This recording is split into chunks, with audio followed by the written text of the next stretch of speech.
Because we're going to start the podcast right now. Hello, podcast listeners. This is GrowCast, the official cannabis podcast. I'm Jordan River, your host. How you doing today, everybody? Thank you for tuning in. As always, I want to please urge you to tell a friend about the show. I would really, really appreciate that. And I'm especially excited today because we have a new episode type that I've been waiting to release and waiting to pursue. We've had like 10 or 12 smoke sessions in a row, and it's got to be unacceptable to the listeners. So it's time we got back into growing, and instead of doing more grow chat, talking about growing cannabis, we're going to do grow science, and we're going to get more into the specifics, more of the chemistry side, maybe a little more all-encompassing than just talking about cannabis. And we're just going to get down into the science and basic stuff and advanced stuff, that's just, we're here to explore it. And today's episode is about nitrogen. I'd figure maybe we'd start with NPK, the 3 first episodes of Grow Science, and just go really in depth. I want to go in depth on nitrogen today. And I've prepared some pretty basic but interesting notes. And I have a guest who prepared a little more advanced notes, some simple stuff too. But he's the guy to bring in because he's Rosco Wallace. How you doing, man? Doing great. How are you doing, Jordan? Doing excellent. For those of you who don't know, Roscoe's a chemist, all-around very smart guy. Always down to come in the studio. Always. Why do you like podcasting? Do you like the actual performing of it? Yeah, maybe I didn't like that as much beforehand, but it's growing on me for sure. Sure, yeah. So it's just it's something to do, and it's productive, you could say. So yeah, engaging conversation in any form is always good. Totally. That's a good way to put it. Well, let's dive in, and by that I mean dive into the cannabis. Here you go, buddy. Rosco. Thank you, sir. Feel free to go back and listen to other episodes with Rosco. We did one a while ago, Hallucinogenic History. That was a cool episode, man. Didn't have anything to do with cannabis, but I don't know. We talked about hallucinogens for the first few episodes that we did together. And Hallucinogenic History, go way back on GrowCast and find that. Fucking cool, man. Joan of Arc was tripping, supposedly. Or was that definitely? I gotta go back and listen to it. Gotta go back. Yeah. Okay. All right. Here we go. First episode of Grow Science. We're going to talk about nitrogen. Nitrogen. I mean, could you say it's the most important element when it comes to plant life growth? Let's not forget, we always focus on NPK, but those are definitely macronutrients. What about carbon, hydrogen, and oxygen, though? Those get written off so easily. Nobody talks about that. That's not on any label. But those are essential, and they're definitely in a higher concentration than nitrogen, phosphorus, or potassium. That's true. We do talk about aerating feed. So that's some oxygen right there. But yeah, you don't see any numbers on them, any stats, any techniques or stuff like that. Mm-hmm. Oh, and you got the CO2 burners. Oh, true. So, I mean, it's definitely out there. But yeah, you're right. NPK is. It's definitely the big focus for sure. But yeah, nitrogen is a lot of people would probably say it's the most important because there's so much of it used. Yes. It is the most macro of the macro. I have written here that plants can contain 3 to 4% nitrogen in their above ground tissues, just straight up. That's how much nitrogen is in the tissue. Humans are 3% nitrogen by mass. So whoa. Biological organisms, just a whole lot of nitrogen up in there. Wow, that's awesome. And yeah, obviously that's a much higher percentage compared to any of the other macro or micronutrients. It's crucial. Nitrogen is crucial because it's a component of chlorophyll. And that's obviously the compound that plants use to take in sunlight energy, the whole photosynthesis spiel. I know you wanted to talk about this. Nitrogen is a significant component of nucleic acids such as DNA. Yeah, nucleic acids allow for the transmission of genetic material. And without that nitrogen, these cannot continue at all. There's no way for them to proliferate. Nitrogen is also very important in making amino acids, which are the building blocks of proteins and also make up enzymes. In chlorophyll, actually, the nitrogen's role there's a magnesium atom in the center of this ring structure. And the nitrogen's role is to bond with that magnesium because the charge is so different as opposed to the rest of that mainly organic molecule. You have the nitrogens in there to hold it in place. And that's what harnesses the energy of the photons. I wasn't able to entirely discern how that works out. Does the sun hit that magnesium and then it releases an electron and that moves down other chlorophylls? It seems to be magic to me at this point. Totally. It is like magic. If it's magic to you, then it's sure as fuck magic to me. So, yeah, no doubt about that. But let's move on to soil nitrogen in soil. And this was kind of a big revelation for me because, basically soil nitrogen exists in three main forms, let's say. Generally three forms. You got the organic nitrogen compound. That's the fertilizer itself, right? That's the medium of the nitrogen delivery, right? That's chicken poop. That's guano. That's that stuff. It's the organic compound, yes? Yes. But then what the plants actually uptake is not nitrogen, right? What are the uptakeable chemical compounds? So you have three different forms that can actually be consumed by the plant. You have two minerals, that is the anion, nitrate, so it has a negative charge attached. The positively charged cation, ammonium, essentially an ammonia with an extra hydrogen attached to it. And there's also soluble organic nitrogens. So you take that guano or that chicken poo, and you have some microorganisms that will break that down into more accessible but still organic nitrogen compounds. And eventually you get to a point where those nitrogen compounds can be taken up by the plant. They tend to leach out a lot. That's one issue with those nitrogen compounds, is that they'll run away with the drainage water really easily.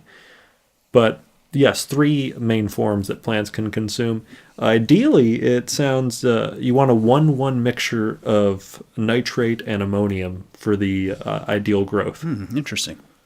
I did some pretty basic reading, and one of the things that surprised me is it seemed that the microorganisms were they're the key to the whole puzzle. That is what takes the nitrogen compound and turns it into actual uptakeable, right? And then also you have the microorganisms doing the decomposition.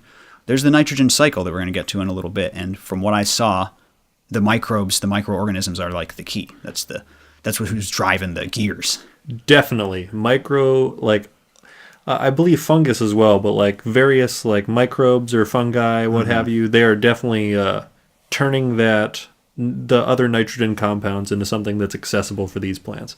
Apparently also, consult my soil science textbook, and it says that lightning is a big part of fixing that inert atmospheric nitrogen and making it something accessible, because nitrogen in the air is a triple bonded gas. Two nitrogens, triple bonded. It's a very strong thing. It's hard to break apart. You have a strike of lightning come through, those electrons shooting out into the atmosphere will break that and convert it into something that rains down onto the earth as some kind of charged particle.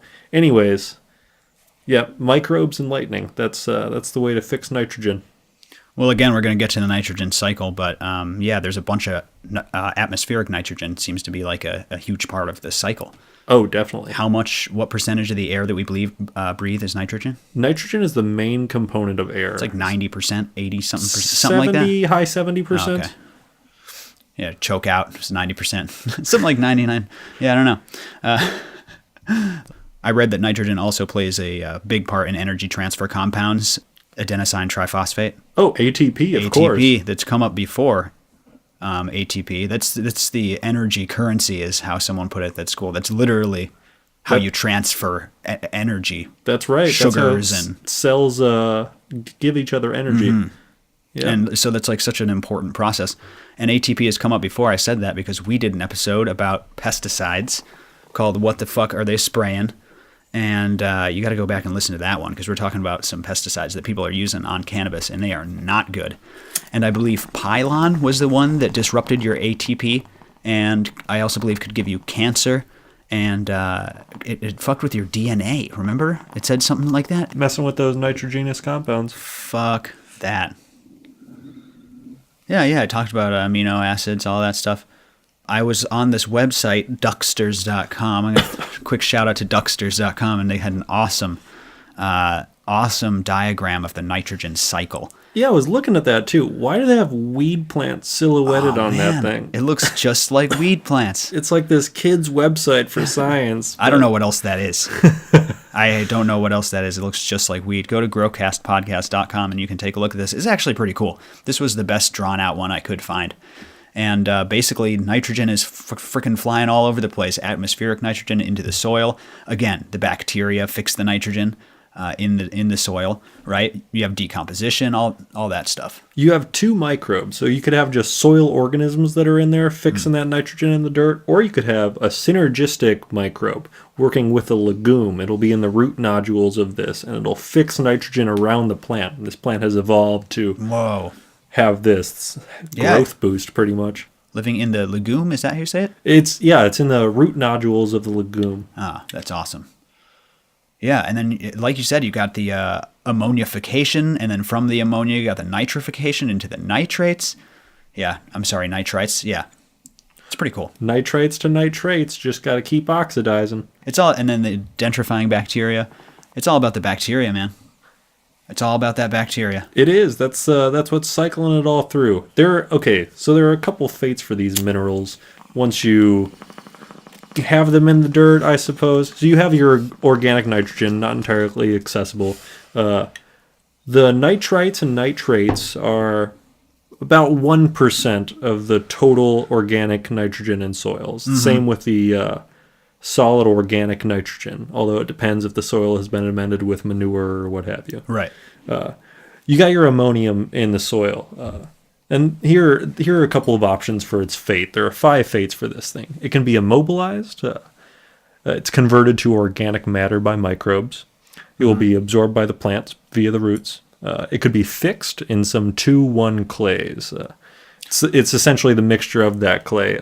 Talk about, you keep using the word fixed. What exactly does that mean?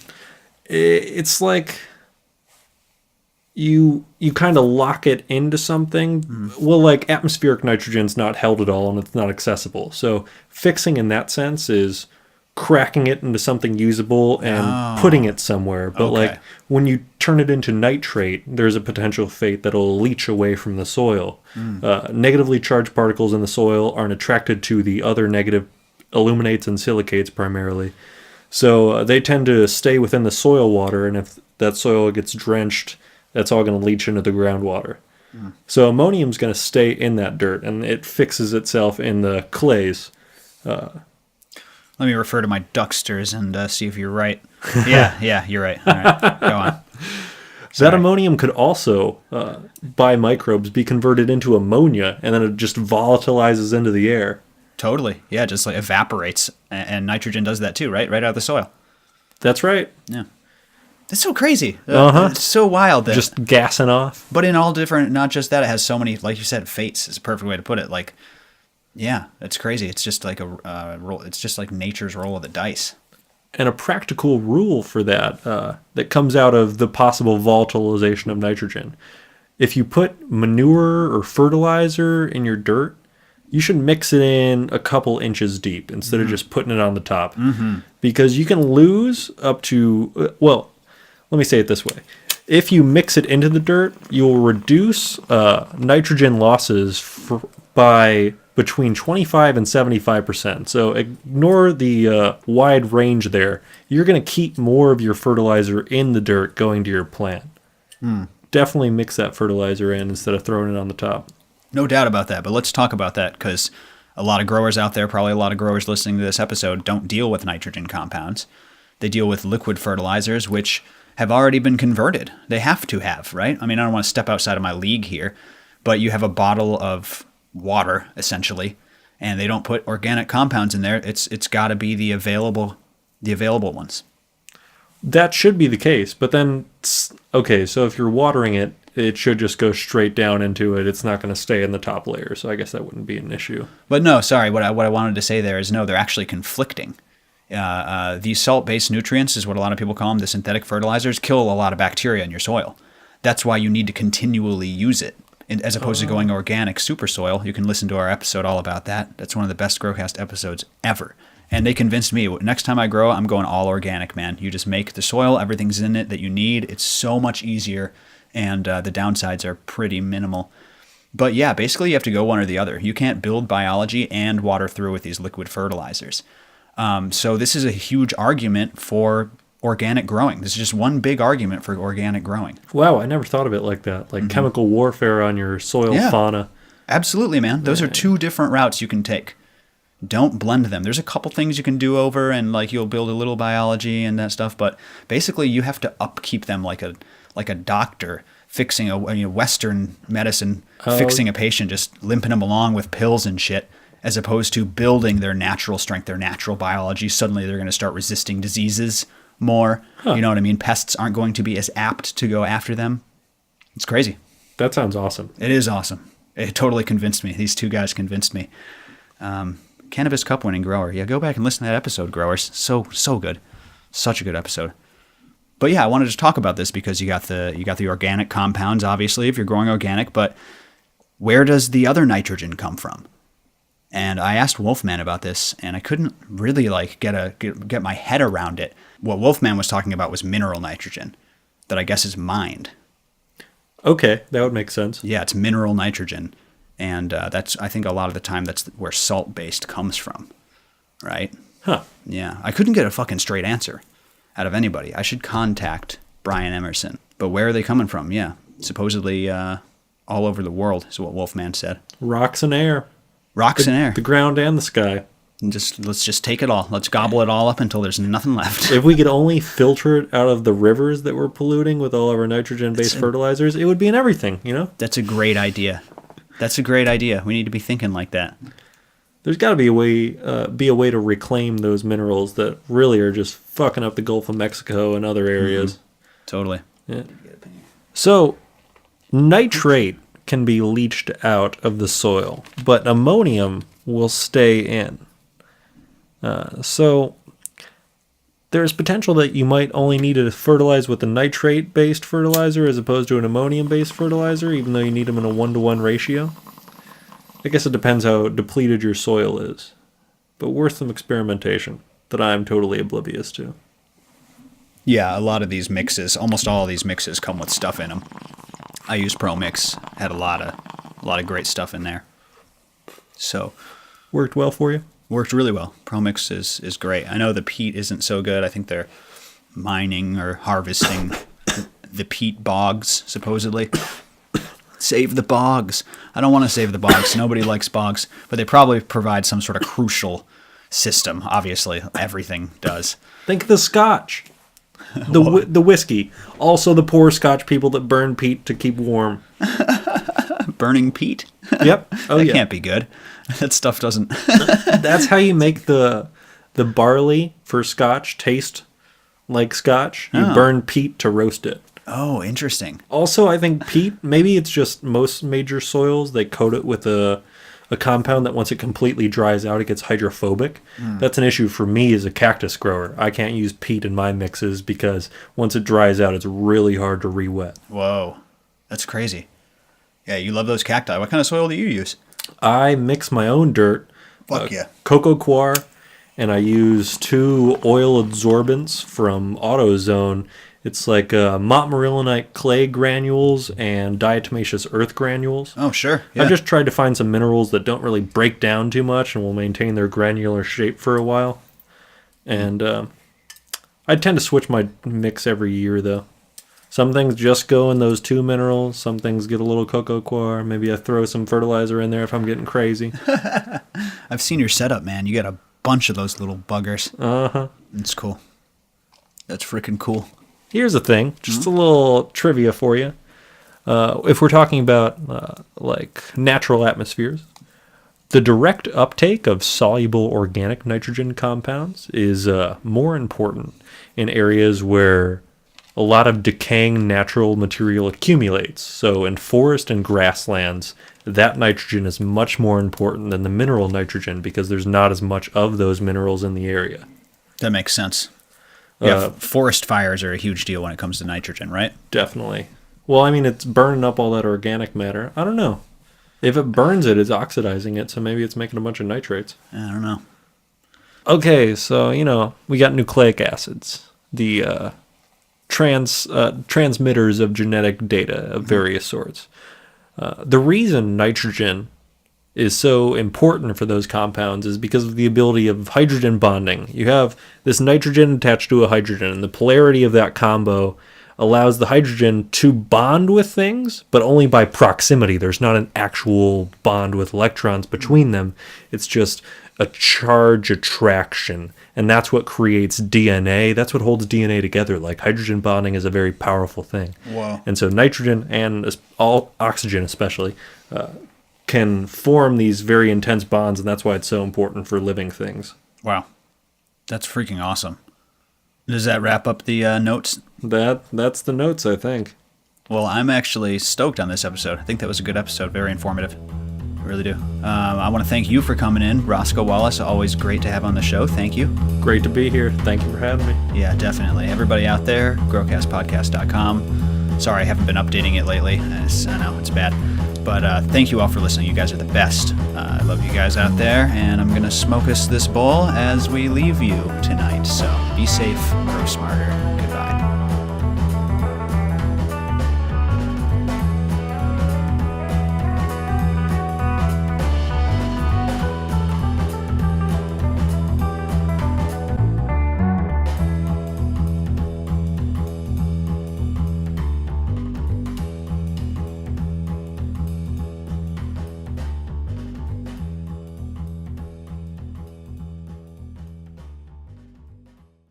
You take that guano or that chicken poo,